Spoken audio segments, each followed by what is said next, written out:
ಶರಣಮಯ್ಯಪ್ಪ. ನೋಡ್ರಿ ಸ್ವಾಮಿಯರ, ಬೆಳಗ್ಗೆ ಎದ್ದು ಗುಡ್ಲೆ ಪೂಜೆ ಮುಗಿಸಿ ಸ್ವಾಮಿ ಅಯ್ಯಪ್ಪ ಸ್ವಾಮಿ ಸನ್ನಿಧಿ ಮುಂದೆ ಸ್ವಾಮಿಯರ ಬಾಳ ಹುಲ್ಲು ಬೆಳೆದ್ ಬಿಟ್ಟಿತ್ ನೋಡ್ರಿ ಸ್ವಾಮಿಯರ. ಭಕ್ತಾದಿ ಸ್ವಾಮಿಗಳಿಗೆ ಬಂದ್ರೆ ಅಡ್ಡಾಡಕ್ ದಾರಿ ಇಲ್ದಂಗ ಆಗಿತ್ ನೋಡ್ರಿ ಸ್ವಾಮಿ. ನೋಡ್ರಿ ಸ್ವಾಮಿಯರ, ನಮ್ ಸ್ವಾಮಿಗಳು ಇಷ್ಟ ಸ್ವಚ್ಛ ಮಾಡಿ ಕೆತ್ತಾರ ನೋಡ್ರಿ ಸ್ವಾಮಿಯರ. ನೋಡ್ರಿ ಸ್ವಾಮಿಯರ, ನಮ್ಮ ಸ್ವಾಮಿಗಳು ಬಂದ್ ಬಿಟ್ಲೆ ನಮ್ಮ ಅಯ್ಯಪ್ಪ ಸ್ವಾಮಿ ಸನ್ನಿಧಿಗೆ ಒಂದ್ ಕಳ ಬರ್ತೈತಿ ನೋಡ್ರಿ ಸ್ವಾಮಿಯರ. ಇಲ್ಲಿ ಕಂಪೌಂಡ್ ಕಡೆ ಅಂತಿಗೆ ನೋಡಂಗಿಲ್ಲ ಆಗಿತ್ತು ಸ್ವಾಮಿಯರ. ಒಂದ್ ವರ್ಷ ಒಳಗ್ ನೋಡ್ರಿ ಸ್ವಾಮಿಯರ ಹೆಂಗ ಆಗಿತ್ತು ಇಲ್ಲೆಲ್ಲ. ನಮ್ಮ ಗುರುಸ್ವಾಮಿಗಳು ಅದನ್ನ ಸ್ವಚ್ಛ ಮಾಡಿಸಿದ್ರು ನೋಡ್ರಿ ಸ್ವಾಮಿಯರ. ನಮ್ಮ ಸ್ವಾಮಿಗಳು ಬಂದ್ ಬಿಟ್ಲೇನೆ ಎಲ್ಲಾ ಕಾರ್ಯಕ್ರಮ ಸ್ಟಾರ್ಟ್ ಆಕ್ಕವ ನೋಡ್ರಿ ಸ್ವಾಮಿಯರ. ನೋಡ್ರಿ ಸ್ವಾಮಿಯರ, ನಾಳೆ ಧ್ವಜಾರೋಹಣ ಐತೆ ಅಂತೇಳಿ ನಮ್ಮ ಸ್ವಾಮಿಗಳೆಲ್ಲ ಧ್ವಜಸ್ತಂಭಕ್ಕೆ ಪೇಂಟ್ ಮಾಡಾತಾರ ನೋಡ್ರಿ ಸ್ವಾಮಿಯರ.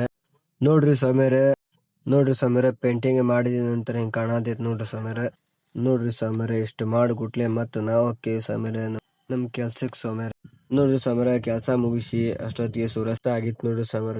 ಮತ್ತ ಬಂದು ಸ್ವಾಮಿಯರ ಶರಣ ಕರೆಯತ್ತೇವ್ ನೋಡ್ರಿ ಸ್ವಾಮಿಯರ.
ನೋಡ್ರಿ ಸ್ವಾಮಿಯರ, ಪೂಜೆ ಮತ್ತ ಪಾದ ಸೇವೆ ಮುಗಿಸಿ ಸ್ವಾಮಿಯರ ನಾವು ಸ್ವಾಮಿಗಳದ ಅಯ್ಯಪ್ಪ ಸ್ವಾಮಿ ಕಡೆ ಕ್ಷಮೆ ಕೇಳಿದ್ವಿ ನೋಡ್ರಿ ಸ್ವಾಮಿಯರ.